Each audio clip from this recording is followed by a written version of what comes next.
پچھلی کئی صدیوں سے قائم یعنی کہ پرشین سلطنت کو پوری طرح سے ختم کر دیا، بلکہ اس کا نام و نشان ہی پوری دنیا سے مٹا دیا ہے۔ جاتے جاتے ابو لولو فیروز نام کے اس غلام انسان نے اسلام کے خلیفہ یعنی کہ حضرت عمر فاروق اعظم کو دھمکی بھی دی، مگر اس کے باوجود بھی حضرت عمر فاروق اعظم نے اس کو اگنور کر دیا۔ مگر پھر ایک دن اچانک سے فجر کی نماز کے وقت کہ جب مدینہ میں حضرت عمر فاروق اعظم ہمیشہ کی طرح مسلمانوں کی نماز کی امامت کر رہے تھے، تبھی یہ مسجد کے اندر پہنچا اور اس نے اپنے خنجر کی مدد سے ایک کے بعد ایک لگاتار حضرت عمر کے اوپر 6 وار کیے۔ حضرت عمر فاروق اعظم ان زخموں کی تاب نہ لا سکے اور دیکھتے ہی دیکھتے زمین پر گر گئے۔ ایسے حالات میں اس نماز فجر کی امامت بھی حضرت عبد الرحمن ابن عوف نے آگے بڑھ کر کمپلیٹ کی۔ فی الحال ابو لولو کے خنجر کے یہ زخم اتنے زیادہ خطرناک تھے کہ حضرت عمر کچھ وقت کے بعد ہی اس دنیا سے رخصت ہو گئے یعنی کہ شہید ہو گئے تھے۔ بعد میں کچھ ہسٹوریکل ایویڈنسز تو یہ بتاتے ہیں کہ اسلامک قانون کے مطابق یعنی کہ قتل کے بدلے میں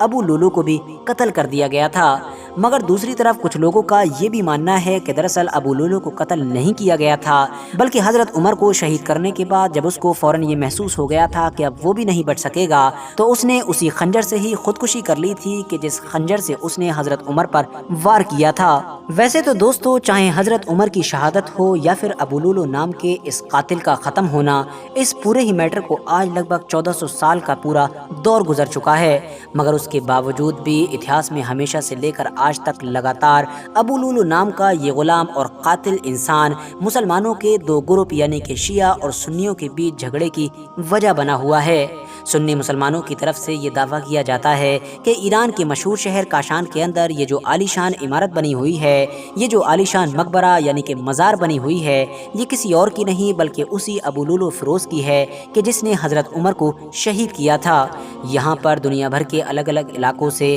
نہ صرف شیعہ لوگ اکٹھا ہوتے ہیں بلکہ اس انسان کے لیے مغفرت کی دعا کرتے ہیں۔ اتنا ہی نہیں، ہر سال جب بھی حضرت عمر کی شہادت کا دن آتا ہے، اس دن خاص طور سے ابو لولو نام کے اس انسان کے مقبرے پر باقاعدہ ایک پروگرام بھی کیا جاتا ہے۔ حالانکہ دوستو، دوسری طرف شیعہ گروپ کی طرف سے ہمیشہ ان دعووں کو خارج کیا جاتا ہے۔ وہ لوگ صفائی کے طور پر کہتے ہیں کہ یہ جو مقبرہ ہے، یہ جو مزار ہے، یہ دراصل قاتل حضرت عمر فاروق اعظم یعنی کہ ابو لولو فیروز کا نہیں ہے، بلکہ یہ تو ایک سنی ہی صوفی بزرگ کا ہے کہ جن کا صرف نام قاتل حضرت عمر فاروق اعظم سے میچ کرتا ہے، اور ان مشہور سنی صوفی بزرگ کا نام تھا بابا شجاع الدین ابو لولو فیروز۔ اتنا ہی نہیں، شیعہ لوگ تو اس بات سے بھی پوری طرح سے ڈنائی کرتے ہیں کہ ان کے یہاں پر کوئی بھی ایسا تہوار یا کوئی بھی ایسا جشن منایا جاتا ہے کہ جس کا تعلق حضرت عمر فاروق اعظم رضی اللہ تعالیٰ عنہ کے شہادت کے دن سے ہے۔ شیعہ گروپ کے لوگ یہ دلیل بھی دیتے ہیں کہ چاہے کسی بھی سنی بڑے سے بڑے اسکالرز کی کتابوں کو دیکھ لیا جائے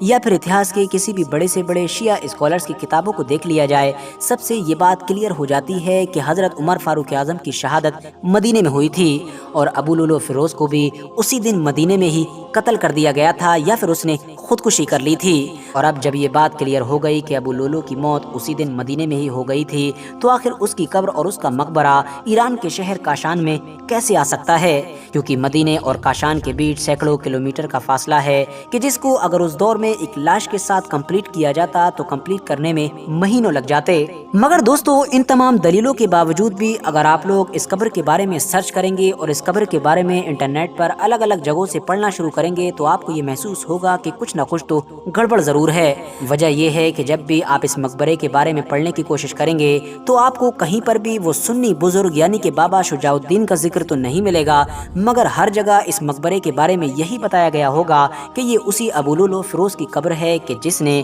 دوسرے خلیفہ یعنی کہ حضرت عمر کو شہید کیا تھا۔ اتنا ہی نہیں، پاسٹ میں بہت ساری بڑی بڑی آرگنائزیشنز، بہت ساری بڑی بڑی تنظیمیں اس مزار کو کرٹیسائز کر چکی ہیں اور اس کے خلاف ایکشن لینے کی ڈیمانڈ بھی کر چکی ہیں۔ ابھی کچھ سال پہلے ہی مصر میں موجود مسلمانوں کی سب سے مشہور یونیورسٹی یعنی کہ جامعہ ازہر نے بھی ایران کی گورنمنٹ سے اس مقبرے کو پوری طرح سے ختم کرنے کی اور اس کو گرانے کی مانگ کی تھی، جس کے دباؤ میں آ کر آخرکار ایران کی گورنمنٹ نے سن 2007 میں اس کو بند کرنے کا فیصلہ لیا تھا اور تب سے ہی لگاتار یہ مقبرہ پوری طرح سے بند پڑا ہوا ہے۔ بعد میں ایران کی گورنمنٹ نے اس کی عمارت میں ایک لوکل پولیس اسٹیشن بھی کھول دیا تھا۔ فی الحال دوستو آپ لوگ اس پورے میٹر کو لے کر کیا سوچتے ہیں اور آپ لوگ اس سے پہلے اس میٹر کے بارے میں کیا جانتے تھے؟ کامنٹس باکس میں ضرور بتائیں۔ ویڈیو اگر انفارمیٹیو لگی ہو تو ویڈیو کو لائک کرنے کے ساتھ ساتھ اپنے دوستوں کے ساتھ ضرور شیئر کریں، اور اسی طرح کی نالجیبل اور ہسٹوریکل ویڈیوز ہمیشہ دیکھنے کے لیے ہمارے اس چینل کو سبسکرائب کرنے کے ساتھ ساتھ بیل آئیکن کو بھی